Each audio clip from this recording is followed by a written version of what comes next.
Et c'est l'heure à présent de la revue de la presse et des médias israéliens sur Studio Qualita depuis Jérusalem. Augmentation du nombre de contaminés et baisse à la bourse.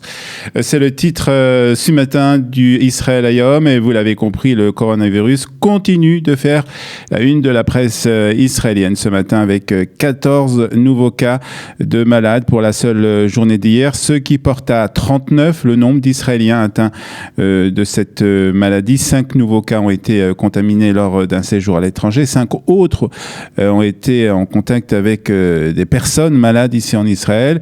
Interrogation ce matin concernant un malade. En effet, la presse israélienne nous explique que la source de contamination n'a pas pour le moment été identifiée. Le ministre de la Santé et le Premier ministre israélien Benjamin Netanyahou ont convoqué hier une conférence de presse pour annoncer ces chiffres.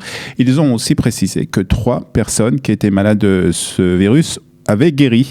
Cependant, Benjamin Netanyahou a annoncé que de nouvelles mesures pourraient être prises aujourd'hui. Il a parlé notamment de mettre en quarantaine toute personne qui rentrerait en Israël, que ce soit des Israéliens, que ce soit des touristes.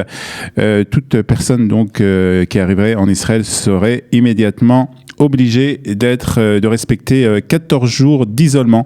Benjamin Netanyahou ne veut pas mettre en colère Donald Trump, nous explique ce matin Itamar Eikener dans les colonnes du Yediot Ahronot. En effet, une annonce une annonce mettant en quarantaine que les touristes américains pourrait avoir des conséquences négatives sur les relations entre Jérusalem et Washington. Il se pourrait donc qu'Israël annonce qu'il mette en isolement tous ceux qui arrivent et qui pénètrent dans son territoire, une mesure qui inclurait aussi les ressortissants américains. Le Premier ministre a aussi évoqué le côté économique de ce virus. La santé passe avant tout, mais nous ne devons pas oublier les aspects économiques de la question, a déclaré hier Benjamin Netanyahou.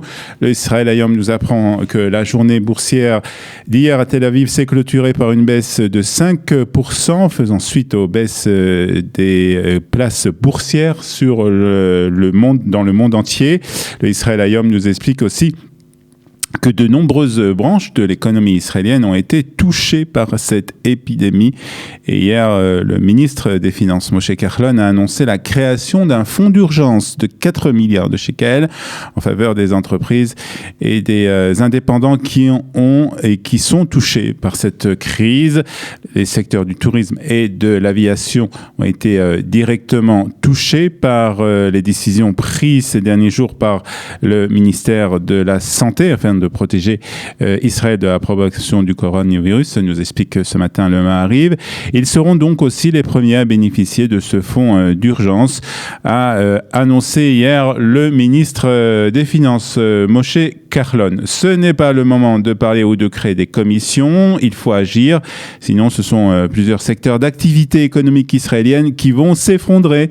C'est ce qu'explique ce matin le président de l'Histadrut, le syndicat des ouvriers israéliens, dans les colonnes du Yediot Ahronot. Le Haaretz, de son côté, annonce que la police prend aussi des mesures contre ceux qui ne respectent pas les consignes de quarantaine imposées à certains Israéliens.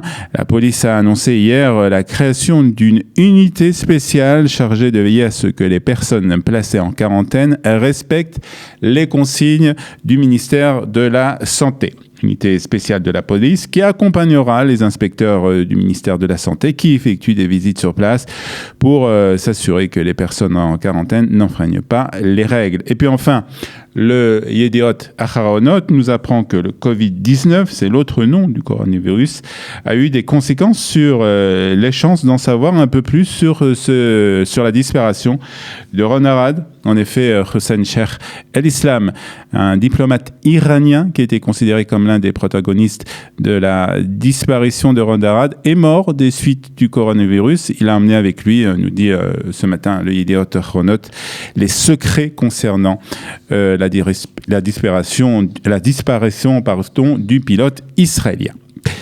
La presse israélienne nous parle aussi, bien entendu, de politique. Ce matin, politique israélienne avec les 5 conditions posées par Avigdor Lieberman pour entrer dans la coalition. La première concerne la retraite des Israéliens.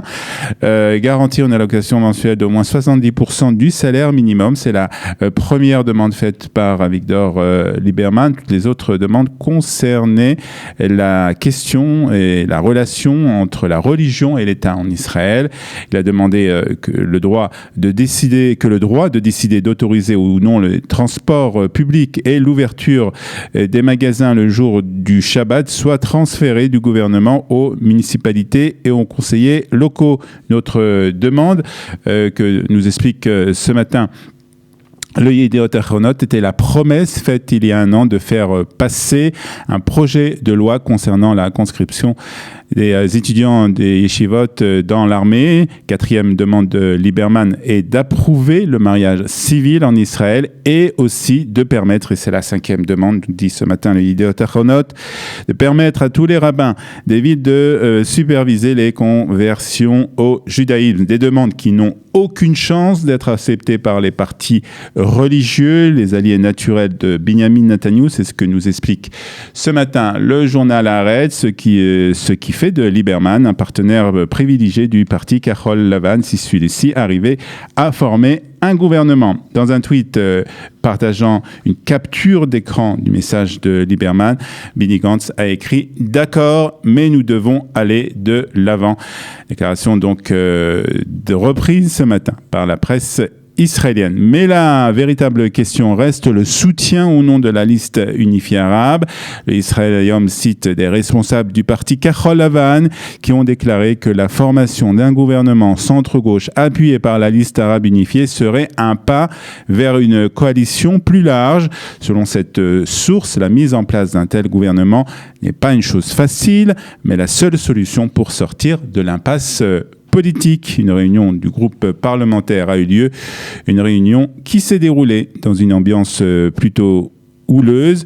Une partie, nous dit ce matin le Yediot Ahronot, une partie des députés du parti Kahol Lavan refuse un soutien des partis de la liste arabe unifiée pour former un gouvernement. C'est ainsi aussi que se termine ce matin la revue de la presse et des médias israéliens sur Studio Kalita.